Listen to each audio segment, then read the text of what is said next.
Now, President Zelenskyy returns to the White House later for the first time since his disastrous exchange with President Trump back in February.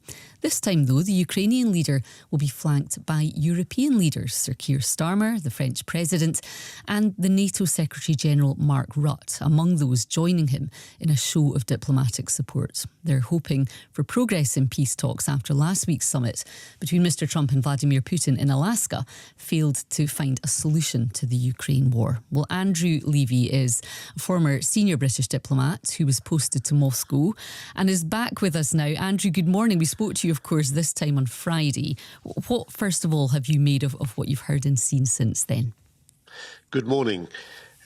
I think, like many people, I've been reflecting since Friday, and we've seen an extraordinary meeting in Alaska where we weren't quite sure what happened, but the American representatives there have spoken since then, Steve Witkoff and Marco Rubio, who were in the room with President Trump. And what seems to have happened is that a deal has been done over the heads of the Ukrainians to force Ukraine to give up territory which has been taken in aggressive war launched by Russia.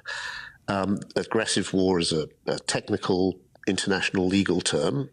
It's illegal, and Russia is bound to prevent international breaches of law because it's a permanent member of the UN Security Council, and yet it launched this war against Ukraine in 2022, actually in 2014, as we know, taking Crimea. So this is a most extraordinary moment. I mean, I've been thinking back. I started in diplomacy nearly 40 years ago, and I started my dealings with Russia and visiting very often and so on about 30 years ago, and I've never seen anything like this. It's a potential game changer in a bad way for security in Europe and global security, because security in Europe is central to US security and the US is central to global security. So this is a huge day. Well, talking of today, how significant is this joint meeting and the attendance in support of President Zelenskyy of all these European leaders?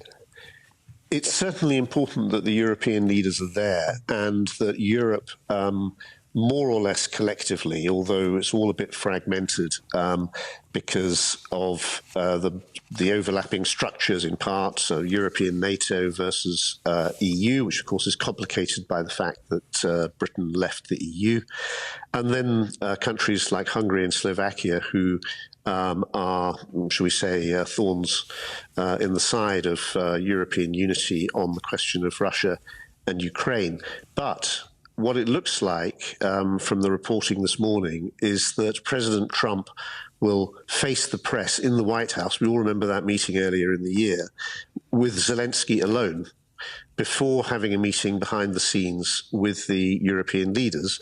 If it comes to that, because if President Zelenskyy says, I refuse to give up territory, or he doesn't say, I agree to give up territory in front of the cameras with President Trump, then who knows, there may not be a meeting and everybody may have to go home. President Trump has been posting on his Truth social media account that Zelenskyy basically needs to do that, give up territory. How optimistic are you? Are you more or less optimistic of a conclusion, at least, to what's going on right now between Ukraine and Russia? You know, never mind looking forward to what might come next, but just a ceasefire, for example. You know, are you more optimistic of that today? I think a ceasefire is almost entirely out of the question. President Putin ruled it out when he met President Trump in Alaska, so far as we can tell, and said, look, we don't want a ceasefire, we just want to go straight to a peace agreement. Well, the peace agreement is as I've outlined, which is essentially the surrender of Ukraine, Ukraine surrendering the 20% of its territory which has been taken by Russia, plus more territory that Putin demands. And by the way, just to say, when we talk about land swaps, people may have heard that term used in some of the coverage. Land swap in this case means how much extra will the Ukrainians give the Russians that they haven't already got through their invasion. And if we were really talking about land swaps, which one sometimes gets in international disputes about borders and so on, some country gives part of its territory and another country gives part of its territory. And so which parts of Russia are being given to Ukraine? None. Yeah. So I think this is really very, very poor starting point. I'm not optimistic there'll be a ceasefire because Putin's ruled it out. And I don't think there'll be peace from this, because the whole intention of Putin is clearly to carry on and take more and more. So it's a rather sad day, I'm afraid.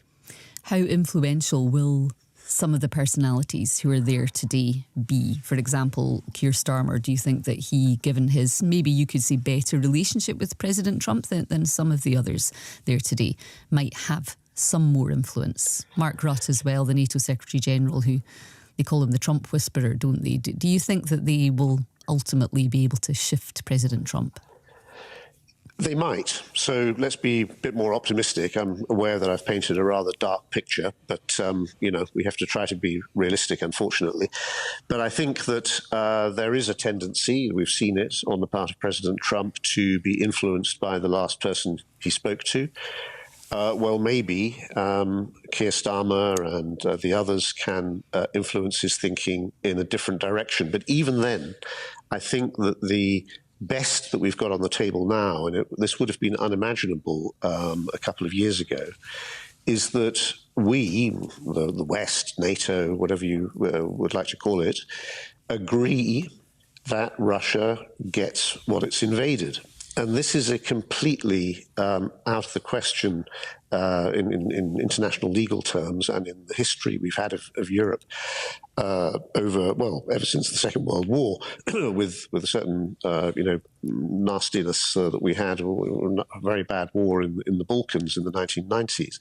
This is completely unprecedented.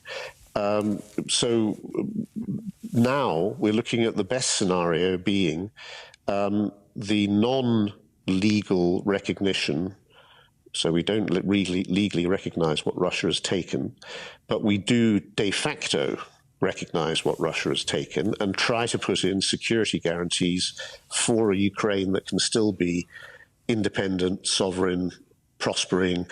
And how do you put in those security guarantees? You have to have massive deterrence to stop the further attacks that will come from President Putin inevitably in the future if you don't put in that massive deterrence. Well, lots to still be discussed for sure, but thank you so much indeed for your time this morning. Andrew Levi there, who's a former senior British diplomat who was posted in Moscow. The time